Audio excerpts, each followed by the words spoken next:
രാവിലെ പതിവ് പോലെ ചായക്കുള്ള വെള്ളം പാൽ വെച്ചിരുന്നു.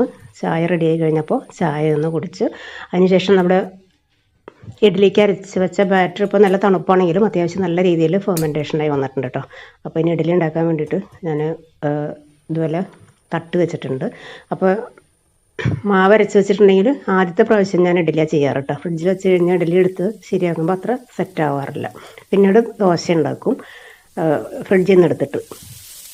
അപ്പോൾ തേങ്ങയില്ലാത്ത നമ്മുടെ ചമ്മന്തിക്ക് വേണ്ടിയിട്ട് ഉള്ളിച്ചമ്മന്തി എല്ലാവർക്കും ഭയങ്കര ഇഷ്ടമാണ്. ഉള്ളി, തക്കാളി, പച്ചമുളക്, ഇഞ്ചി, പൊട്ടുകടല എല്ലാം ചേർത്തിട്ട് ഇതുപോലെ നന്നായിട്ടൊന്ന് വഴറ്റി കൊടുക്കുക.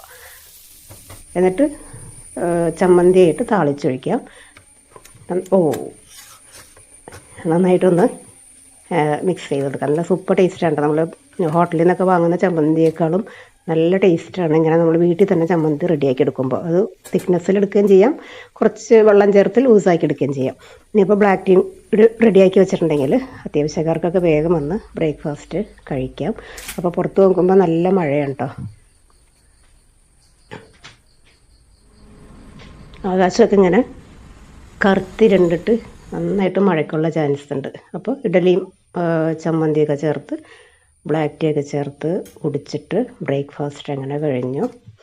പിന്നെ ഉച്ചക്കലത്തേക്ക് വേണ്ടിയിട്ട് ഫിഷ് ഇരുന്നത് എടുത്ത് പുറത്ത് വെച്ചിട്ടുണ്ട്. ഫ്രൈ ചെയ്യാൻ വേണ്ടി മാറിനേറ്റ് വെച്ചിരുന്നതാണ്. അപ്പോൾ ഇതിൻ്റെ ഇടയിൽ ക്ലീനിങ്ങും കാര്യങ്ങളൊക്കെ അതെല്ലാം കഴിഞ്ഞിട്ടുണ്ട് കേട്ടോ. നമ്മൾ ഈ വീട്ടിൽ മണി പ്ലാന്റ് വളർത്തുമ്പോൾ ഇപ്പോൾ ഈ കൊതുകുകളുടെ ശല്യമൊക്കെ ഉള്ളതുകൊണ്ട് ഇതുപോലെ ഒരു പ്ലാസ്റ്റിക്കിൻ്റെ ഒരു ചെറിയൊരു കവറിങ് അല്ലെങ്കിൽ ഒരു ക്ലോത്ത് വെച്ചിട്ട് ഒന്ന് കവർ ചെയ്ത് കൊടുത്തിട്ടുണ്ടെങ്കിൽ കൊതുകുകൾ ഓടി അങ്ങോട്ട് കയറാനും ഇത് മുട്ടയിട്ട് പെരുകാനൊക്കെ ഉള്ള ചാൻസ് കുറവായിരിക്കും. അപ്പോൾ അതൊക്കെ ശ്രദ്ധിക്കണം എന്ന് നമ്മൾ പല ന്യൂസുകളിൽ നിന്നൊക്കെ അറിയുന്നുണ്ടല്ലോ. അപ്പോൾ അതൊക്കെ ഒന്ന് കെയർ ചെയ്യണം കേട്ടോ. അല്ലെങ്കിൽ അത് ചെയ്ത് വച്ചാൽ തന്നെ 2-3 ദിവസത്തിൽ കൂടുതൽ വെള്ളം വച്ചേക്കരുത്, മാറ്റി കൊടുക്കണം. പിന്നെ ഒന്ന് ഉച്ചയ്ക്ക് ലഞ്ചിന് സ്പെഷ്യലായിട്ട് ചെയ്തത് വേപ്പിലക്കട്ടിയായിരുന്നു.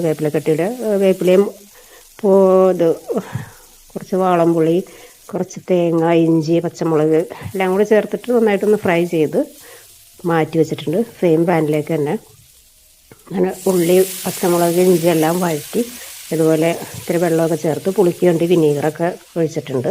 അപ്പോൾ ഞാൻ ഫിഷ് ഫ്രൈ ചെയ്യാമെന്നിരുന്നുള്ള തീരുമാനം മാറ്റിയിട്ട് അത് മസാലക്കറി ആക്കാമെന്ന് കരുതി. അപ്പോൾ ഇതുപോലെ മത്തി ഇട്ട് കൊടുക്കുക. മത്തി ഈ രീതിയിൽ ചെയ്യുമ്പോൾ നല്ല ടേസ്റ്റാണ് കേട്ടോ. ഏത് ഫിഷും ചെയ്തെടുക്കാം, പക്ഷെ മത്തി ചെയ്യുമ്പോൾ ഒരു സ്പെഷ്യൽ ടേസ്റ്റാണ്. അപ്പോൾ അതൊന്ന് തിളച്ച് വരട്ടെ. ആ ടൈമിൽ നമ്മുടെ ചമ്മന്തിയൊക്കെ ചൂടാറി വന്നപ്പോൾ മിക്സിയിലെ ചെറിയ ജാറിലിട്ട് നന്നായിട്ടൊന്ന് പൊടിച്ചെടുത്തു. അപ്പോഴേക്കും നമ്മുടെ ഫിഷ് മസാല റെഡി ആയിട്ടുണ്ട്. അപ്പോൾ ഇതായിരുന്നു ഉച്ചക്കലത്തെ ഊണ്. ഇത്രയേ ഉള്ളൂ കേട്ടോ ഇന്നത്തെ ഒരു വീഡിയോ. Thank you.